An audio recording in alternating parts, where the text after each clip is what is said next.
أحب الوفاء بشتى الصور، أحب الوفي الأمين فأهل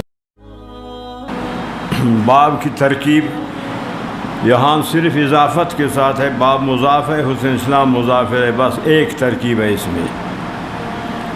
مضاف ہے، خبر مبتدا ھذا باب. باب کا پہلے باب کے ساتھ مناسبت.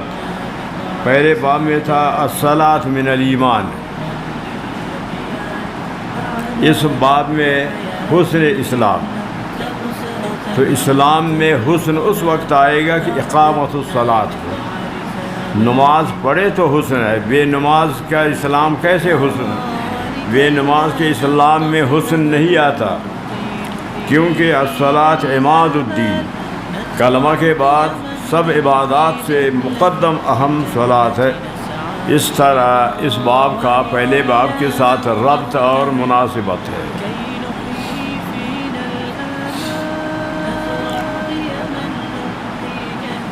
باب کا غرض، اس باب سے خوارج پر امام بخاری رحمۃ اللہ علیہ رد کرنا چاہتے ہیں.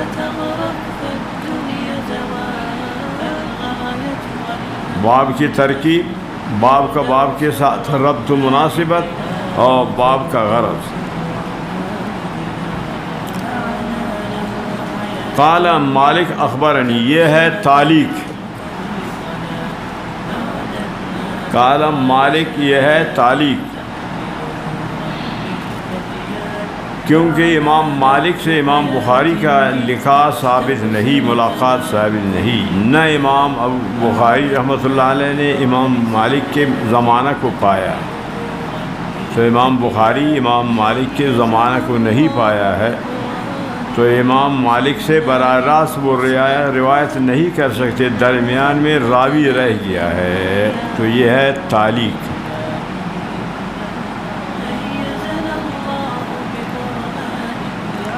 ان ابا سعید الخدری رضی اللہ تعالی عنہ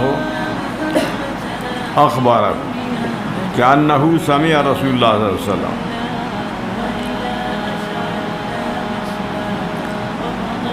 ابو سعید خدری فرماتے ہیں کہ نبی علیہ السلام نے فرمایا اذا اسلم العبد، جب بندہ اسلام لائے، فحسن اسلامہ، اسلام لانے کے بعد، مسلمان ہونے کے بعد، اور وہ اچھا رکھے اپنے اسلام کو، اسلام اس کا اچھا ہو، یکفر اللہ عنہ کل سیئۃ کان زلفہا. حسن اسلام کا معنی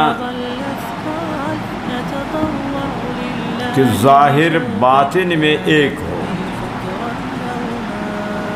حسن اسلام کے ظاہر باطن دونوں ایک جیسے ہوں، ظاہر اور باطن، اور ظاہر میں اسلام، باطن میں کفر، جیسے کہ منافقین ہے، تو وہ حسن اسلام نہیں.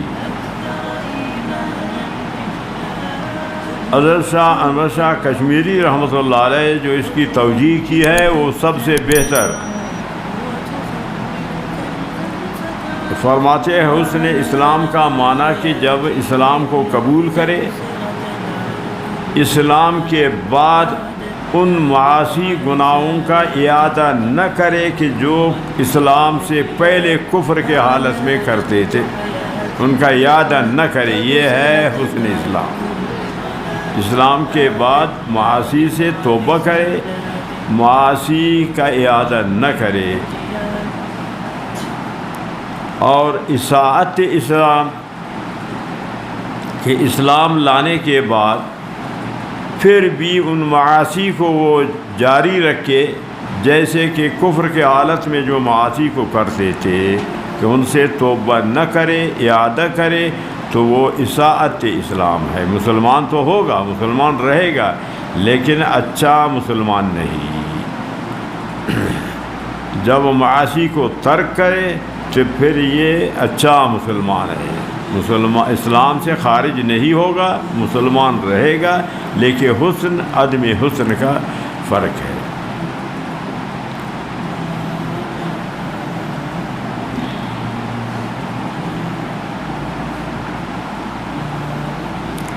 وکان بعد ذالک القصاص، مسلمان ہونے کے بعد پھر بدلہ ہے، نیکی کرے گا تو ایک نیکی پر 10 ثواب مل جائے گا، نیکی کا بدلہ مل جائے گا، گناہ کرے گا تو ایک گناہ پر ایک سزا ہوگا، مسلمان ہو گیا تو سب گناہ معاف ہوں گے، خواہ صغیرہ ہے یا کبیرہ ہے، حقوق اللہ یا حقوق العباد سب کے سب معاف ہوں گے۔ اسلام لانے سے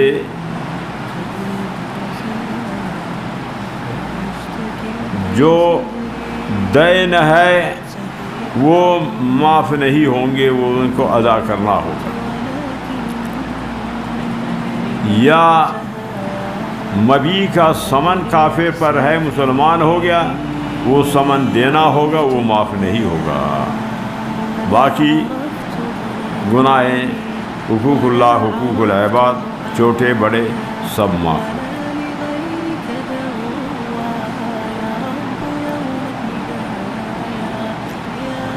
تو اسلام کے بعد قصاص ہے، الحسنۃ بعشر امثالھا، ایک نیکی کرے گا 10 ثواب اس کے بدلے میں مل جائے گا، پھر ان نیکیوں کو بڑھا کر 700 تک ان کو بڑھایا جائے گا، الی 700 ضعف۔ آگے بخاری شریف کتاب الرقاق میں یہ حدیث آئے گی، تو وہاں کتاب الرقاق میں اس حدیث میں ہے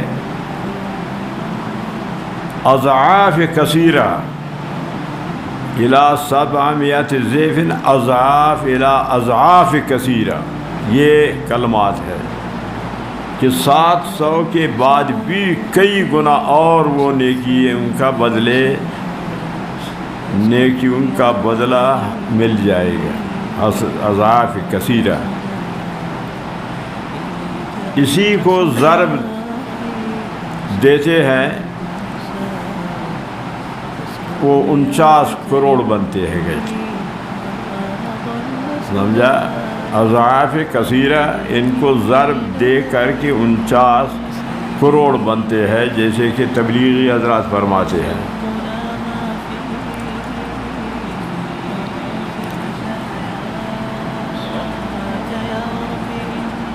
مرقات شرح مشکات میں لکھا ہے کہ بیت مکہ مکرمہ میں ایک نماز کا ثواب 1,00,000 کا ہے، اس 1,00,000 کو جب ضرب دیا جائے تو پھر یہ 10 ارب بن جاتے ہیں۔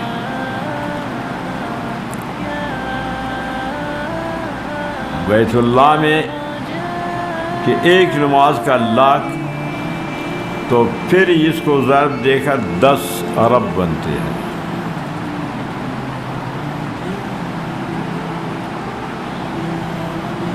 اگر اس طرح آپ بیان کریں کہ چلو ہمیں نیکی پر تبلیغ میں ایک نیکی پر 49 کروڑ ملے گا، اور یہ بھی ساتھ ساتھ کہے بیت اللہ میں ایک پر 10 ارب، تو صحیح ہے۔ راون جانے میں تبلیغ میں 49 کروڑ اور بیت اللہ میں 10 ارب، تو بالکل صحیح ہے۔ اگر وہ صرف اس طرح کہے کہ اس میں 49 کروڑ ہے، بیت اللہ کا ذکر نہ کرے، پھر جائز نہیں ہے، پھر یہ غلط ہے، پھر یہ کہنا ان کے لیے جائز نہیں، اس لیے کہ لوگوں کے ذہن میں بیت اللہ کا 1,00,000 ہے، جب آپ کہیں گے 49 کروڑ تو بیت اللہ کی یہ توہین ہوگی کہ یہاں ان کو 49 کروڑ ثواب ملے گا، بیت اللہ میں 1 لاکھ، تو بیت اللہ کی اہمیت لوگوں کے دل میں کم ہوگا، پھر بیت اللہ جانے کی کیا فائدہ ہے کہ جب یہاں 49 کروڑ ہے ادھر 1 لاکھ ہے۔ اگر آپ کہیں گے یہاں 49 کروڑ ہے ادھر 10 ارب، پھر صحیح ہے، یہ کہنا بالکل آپ کا صحیح ہے۔ بیت اللہ کی اہمیت کم نہیں ہوگی اور بیت اللہ کی اہمیت میں فرق نہیں ہوگا۔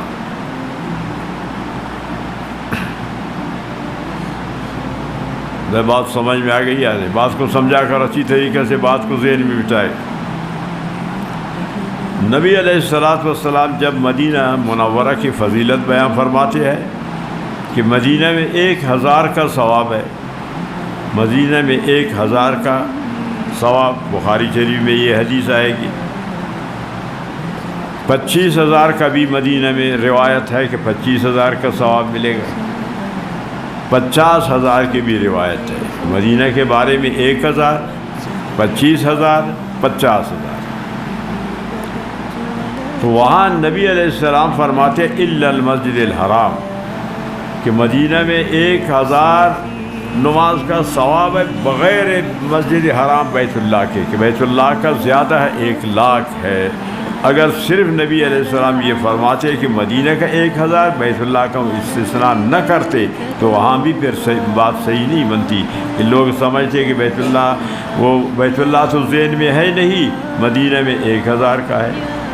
تو جب بھی نبی علیہ السلام نے مدینہ کے تعریف کی ہے تو مسجد حرام کو مستثنیٰ کیا ہے کہ ان کے بغیر کے ادھر ثواب زیادہ ہے۔ بات سمجھ میں آ گئی یا نہیں؟ تو تاکہ بیت اللہ کی اہانت نہ ہو، توہین نہ ہو۔ تو یہاں نیکیاں بڑھ جاتی ہے تو وہاں بھی اس سے 40 سال پہلے کی بات ہے کہ ایک مولوی صاحب نے، تبلیغی مولوی صاحب نے رسالہ لکھا تھا، اس میں یہی لکھا تھا کہ 49 کروڑ کا راونڈ جانے میں ثواب ہے، اجتماعات میں ثواب ہے۔ باقاعدہ اس رسالہ کو وہ اجتماعات میں فروخت بیچتے تھے، تو میں نے ان پر پھر رد کیا، شدید رد کیا، بلکہ وہ اپنے بیانات میں بھی ترغیب دیتے تھے اجتماع چلو 49 کروڑ 49 کروڑ۔ میں نے سخت اس پر رد کیا کہ یا بیت اللہ کا تذکرہ کرو، سمجھا، یا تو پھر اس کو چھوڑ دو۔ شاباش، یہ تبلیغی بات مانتے ہیں، صحیح بات کو مانتے ہیں۔ پھر انہوں نے اس رسالے کو ختم کیا، بس اب تو کوئی نہ جانتا ہے، اس رسالے کو بند کر دیا اس نے۔ تو یہ تبلیغی کو میں نے آزمایا ہے کہ جب ان کو سمجھایا جائے تو یہ بات کو مان لیتے ہیں۔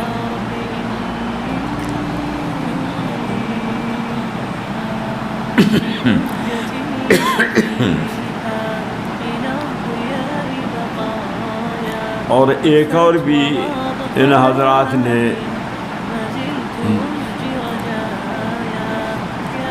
تبلیغی حضرات نے لکھا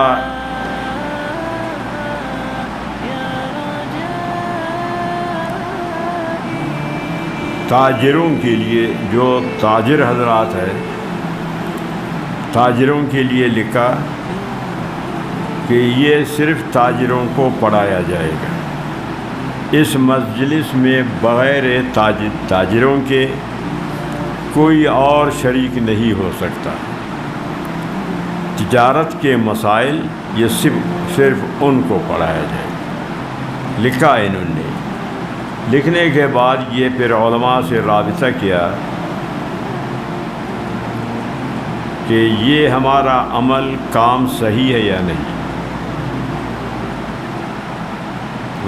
لاہور سے نکلے، پاکستان میں کراچی، یہ سب بڑے حضرات سے پھر یہاں مفتاح العلوم آئے کہ ہم نے یہ کام شروع کیا ہے، علماء نے ہماری تائید کی ہے، تو یہ کام ہمارا اچھا ہے یا نہیں۔ راونڈ کے سارے اساتذہ ساتھ تھے، میں نے اس کو مسترد کیا، میں نے کہا یہ صحیح نہیں، میں نے کہا یہ صحیح نہیں، یہ اس میں تخصیص ہے کہ آپ صرف ایک طبقہ کے لیے تعلیم کو مخصوص کیا. یہ تعلیم ہے، علم ہے، باقیوں کو کے لیے رکاوٹ بنایا اس میں. علم میں تخصیص نہیں، جائز نہیں. روح المعانی میں لکھا ہے کہ ان النعمت فی التعلیم لا تعلیم شخص دون شخص. تعلیم نعمت ہے، لیکن آپ کہیں کہ ہم اس کو تعلیم دیں گے، اس کو نہیں دیں گے، تخصیص کریں گے، فرق کریں گے، یہ جائز نہیں. روح المعانی موجود ہے، ابھی بھی جا کر. میں نے کہا امام بخاری رحمۃ اللہ علیہ اسی تخصیص پر ملک سے جلاوطن ہو گیا. اسی تخصیص پر کہ والی بخارا نے کہا کہ ہمارے بچوں کو ہمارے بنگلہ میں آ کر پڑھائیں. آپ نے فرمایا نہیں. تو انہوں نے کہا ٹھیک ہے آپ کے پاس بھیجیں گے، لیکن ہمارے بچوں کے ساتھ دوسرے نہ بیٹھے. امام بخاری یہ بھی تسلیم نہیں کیا، جالا وطنی کو قبول کیا، اس کو تسلیم نہیں کیا. کہ یہ حدیثیں پیغمبر کا سب کے لیے ہے، اس میں تخصیص نہیں ہے کہ امیر کے لیے جدا، غریب کے لیے جدا ہو. تو آج کل جو ہے نا علم یا علم کو سمجھا نہیں ہے، یا تو یہ ہے کہ اس پر عمل نہیں کرتے ہیں لالچ کی وجہ سے. یہ جو فیس ہے یہ بھی ایسے ہے، اس میں بھی تخصیص ہے. غریب نہیں فیس دے سکتا تو وہ شریک نہیں ہو سکتا ہے، نہیں پڑھ سکتا ہے، تو یہ بھی ناجائز عمل ہے. سمجھانا شروع سے میں نے اس کو رد کیا ہے، یہ ناجائز عمل ہے. سمجھا، یہ اس میں تخصیص ہے. تو لہذا تخصیص تعلیم میں نہیں، دین میں نہیں ہے، یہ سب کے لیے مساوی ہے. تو آپ حضرات اس کی طرف توجہ نہیں کرتے، ہر چیز کو کہتے بس جائز ہے، جو بھی جس طرح کرے کہتے بس جائز ہے، پرواہ نہیں. آپ کا ذمہ داری ہے کہ آپ جائز ناجائز کا فرق کریں گے. تو بات آ گئی میں سمجھ میں. تو تعلیم میں تخصیص نہیں ہے، سمجھا. اور اسی طرح جہاں جس کا احانت ہوگا اس کا آپ کو تذکرہ کرنا ہوگا، تو بیت اللہ کی احانت جائز نہیں. تو آپ بیت اللہ کا تذکرہ کر کے پھر آپ کہیں 49 کرو تو ٹھیک ہے، ویسے نہیں. لیکن اس کو بھی تو میں نے ان کو سمجھایا، شاباش ہے، ان لوگوں نے مان لیا، نہ اس کو چھاپا نہ یہ کام کیا، چھوڑ دیا. سب نے تائید کیا، میں نے صرف مخالف. میں نے کہا نہیں یہ صحیح نہیں ہے، انہوں نے مان لیا. بات آ گئی سمجھ میں. باقی اس میں یہ نہیں ہے کہ لوگوں نے کیا تو ہم بھی کریں گے. آپ فرق کریں، آپ سمجھانا جائز ناجائز، دین کے نفع و نقصان کا فرق کر کے پھر آپ کی ذمہ داری ہے. تو تبلیغی حضرات مانتے ہیں، میں نے اس کو آزمایا ہے. جب بھی ان کو سمجھایا جائے صحیح تو یہ مان لیتے ہیں، لیکن علماء بتاتے نہیں ہیں نا. وہ کہتے ہیں ناراض ہوں گے. کیوں ناراض ہے؟ ان کا مقصد ہے دین کو سمجھنا، تو ناراض نہیں ہوگا. آپ کا مقصد ہے کہ ہم دین سیکھیں، دین سیکھنے کے لیے، علم سیکھنے کے لیے آپ آئے ہیں، آپ ناراض نہیں ہوں گے کہ آپ کو سکھایا جائے. چلو آپ آئے ہیں سیکھنے کے لیے، ہم آپ کو نہ سکھائے تو پھر آپ کا آنے کا کیا فائدہ ہو گیا؟ پھر آپ یہاں سے کیا لے کر کے جائیں گے؟ تو ہمیں بتانا ہوگا کہ یہ کام صحیح ہے، یہ غلط ہے. سمجھا گیا یا نہیں؟ باقی ہاں وہ اور بات ہے، آپ مانے نہیں مانے. اگر بار بار آپ کو کہا جائے کہ آپ علم سیکھنے کے لیے آئے ہیں، ہم سکھانے کے لیے، آپ نے سمجھا بالوں کو سنت کے مطابق رکھو، آپ نہیں مانے، سوال پیدا نہیں ہوتا ہے. سمجھا، بیعت کرتے ہیں بزرگوں سے، پھر بھی ان کے بال جو ہے نا وہی مردار بال ابھی تک سر پر ہو. کیونکہ بچہ پیدا ہوتا ہے 7ویں دن کہتا ہے یہ مردار بال ہے، ناپاک بال ہے، اس کو منڈا ہو. تو یہ ناپاک بالوں کو آپ نہیں منڈائیں. تو کوشش کرو کہ ہر چیز میں سنت پر عمل کیا کرو، صحیح سقیم کا امتیاز کیا کرو، فرق کیا کرو. تو ایک نیکی کو بڑا کر کے 700 تک سمجھانا اس کا ثواب بن جاتا ہے.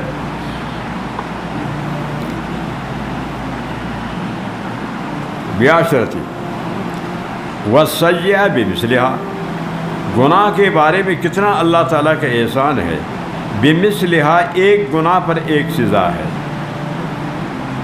اگر اللہ تعالیٰ اس کو معاف کر دے الا ان یتجاوز اللہ عنہ، وہ ایک بھی سزا اس کو نہیں ملے گا. گناہ کو ایک گناہ پر ایک سزا ہے، اللہ اس کو مرضی، اللہ کا مرضی ہے معاف کرے.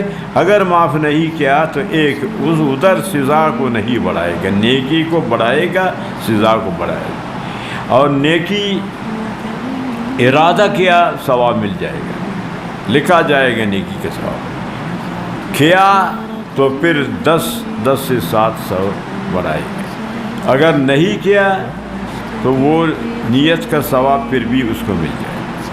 گناہ کا نیت کرے گا نہیں لکھا جاتا جب تک کہ عملی طور پر اس کو نہیں کیا. عملی طور پر کیا تو پھر اس کا سزا لکھا جائے گا، نہیں کیا نہیں لکھا جائے گا.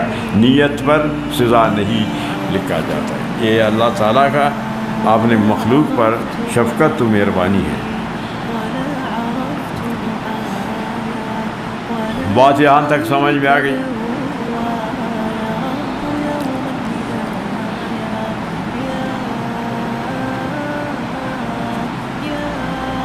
اب یہاں ایک سوال وارد ہے.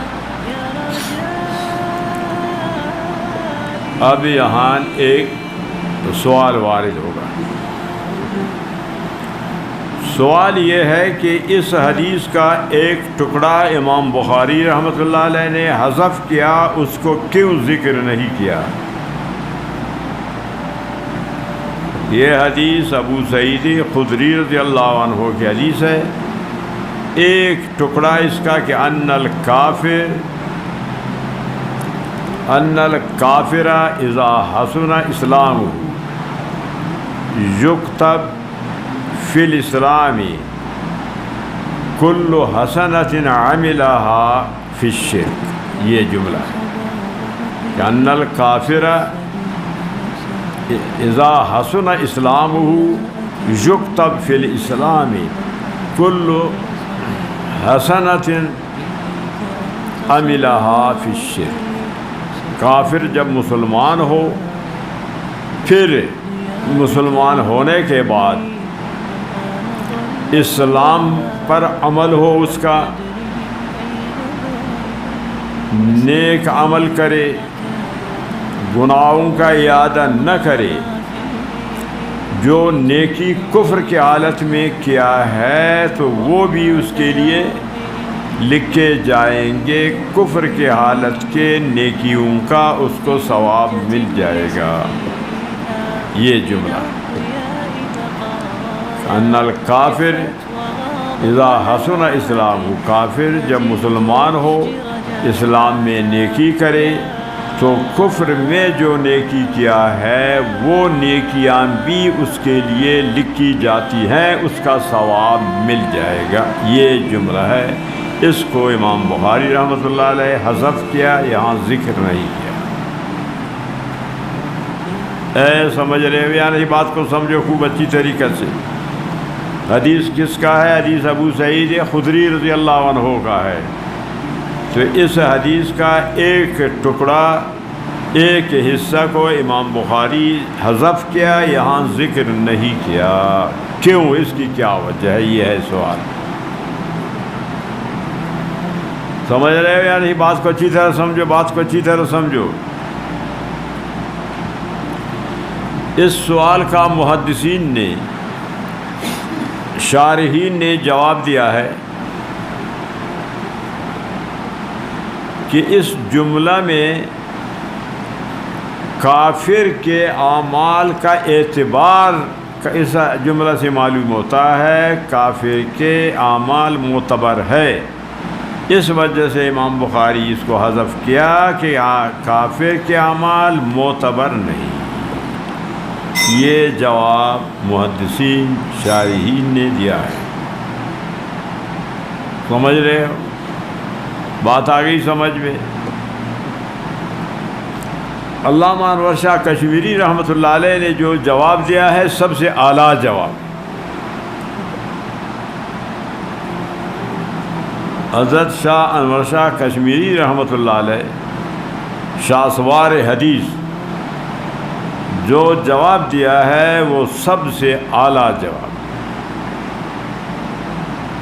فرماتے ہیں وہ جملہ اس لیے نہیں لایا کہ وہ جملہ صرف ابو سعید خدری کے روایت میں ہے، باقی جو راوی ہیں دوسرے ان کے روایت میں وہ جملہ نہیں تھا، اس لیے اس کو حذف کے بہترین جواب۔ آپ تو محدث تھے نا، سمجھ میں آ گیا یا نہیں؟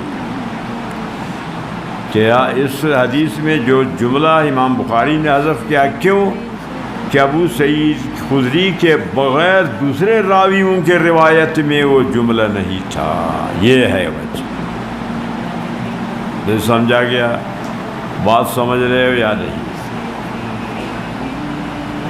اللہ تعالیٰ ہمارے شیوخ کو، ہمارے اساتذہ کو، مفتی اعظم مفتی محمد شفیع رحمہ اللہ، بنوری رحمہ اللہ، اللہ تعالیٰ ان کی درجات کو بلند کرے۔ ان کے وہ انور شاہ کشمیری کو تو ہم نے نہیں لکھا، ان کے واسطے سے انور شاہ کشمیری کے فیوزات پہنچے۔ سمجھ رہے ہو؟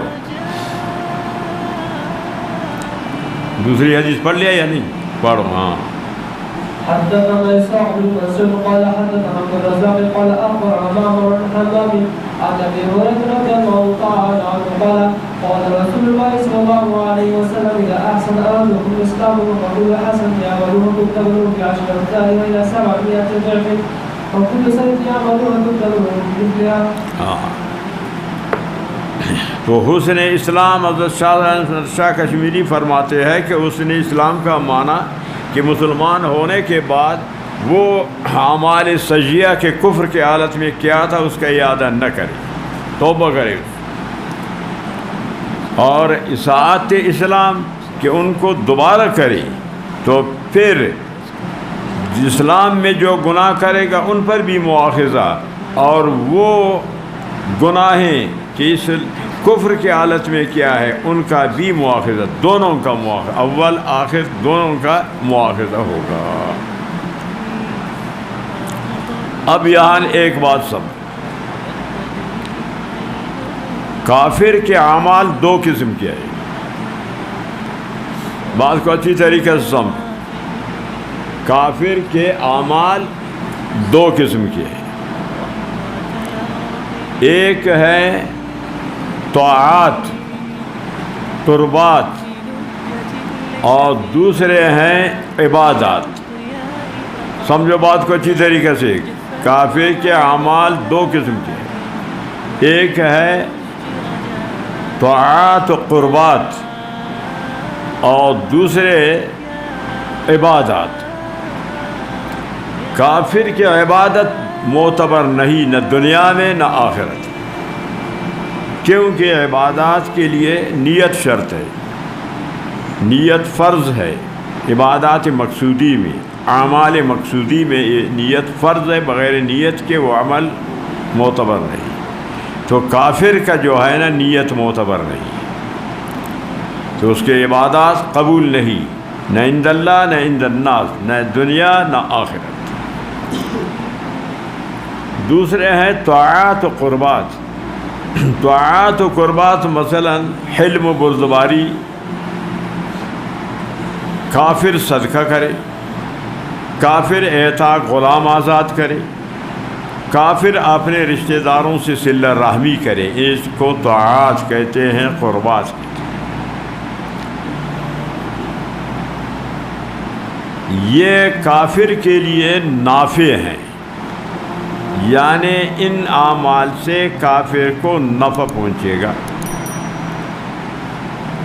یہ اعمال طاعات و قربات بھی منجی نہیں، نجات نہیں دیں گے کافر کو کہ عذاب سے اس کو چھٹکارا مل جائے، نہیں، نفع ہوگا۔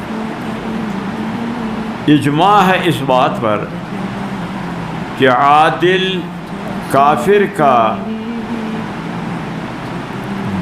عذاب ظالم کافر سے کم ہے، تو نفع ہے، نجات نہیں ہے کہ وہ جہنم سے بچ جائے گا، نہیں بچے گا، عذاب ہوگا اس کو، لیکن ظالم کافر کے عذاب سے عادل کافر کا عذاب کم ہوگا، تخفیف ہوگا۔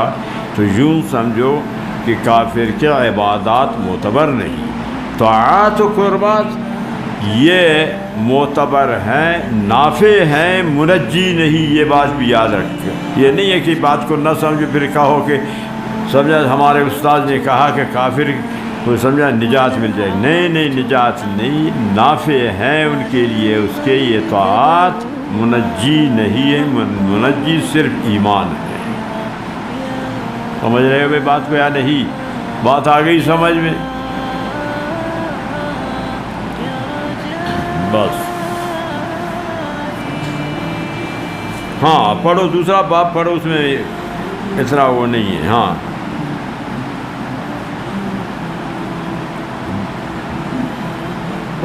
أحب إلى الله عز وجل أدوره. حدثنا محمد بن مثنى قال حدثنا يحيى بن هشام قال أخبرني أبي عن عائشة رضي الله تعالى عنها أن النبي صلى الله عليه وسلم دخل عليه وعندها ابنة قال من هذه؟ قال فرغت تذكر صلاتها قال ما عليك بمخرجون مه عليكم مه قال ما عليك بمخرجون وما لا يمن الله حتى تمنوا وكان أحب إليه ما داوم عليه صاحبه۔